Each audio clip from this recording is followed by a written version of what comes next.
நெய் கொழுப்பை உண்டாக்குகிறது, உடல் எடையை அதிகரிக்கிறது என்பது பரவலான கட்டுக்கதை. இது கலோரி அடர்த்தியாக இருந்தாலும், அது நேரடியாக உடல் எடையை அதிகரிக்கும் என்று அர்த்தமல்ல. இதில் நடுத்தர கொழுப்பு அமிலங்கள் உள்ளன. அவை செரிமானம் மற்றும் கொழுப்பாக சேமிக்கப்படுவதை விட ஆற்றலுக்காக உடலில் பயன்படுத்தப்படுகின்றது.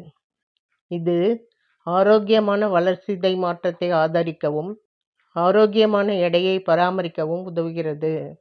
நெய்யில் அதிக கொலஸ்ட்ரால் உள்ளது என்பது மற்றொரு தவறான கருத்து. நெய்யில் கொலஸ்ட்ரால் உள்ளது உண்மைதான். ஆனால் ஆராய்ச்சியின்படி உணவு கொலஸ்ட்ரால் இரத்த கொழுப்பை பாதிக்காது. மேலும் இது இதய ஆரோக்கியத்திற்கு நன்மை பயக்கும். இது நல்ல கொழுப்பு அமிலங்களின் வளமான மூலமாகும். இது இதய ஆரோக்கியத்தில் நேர்மறையான தாக்கத்தை ஏற்படுத்தும். எனவே பயமில்லாமல் நெய்யை உணவில் சேர்த்துக் கொள்ளலாம்.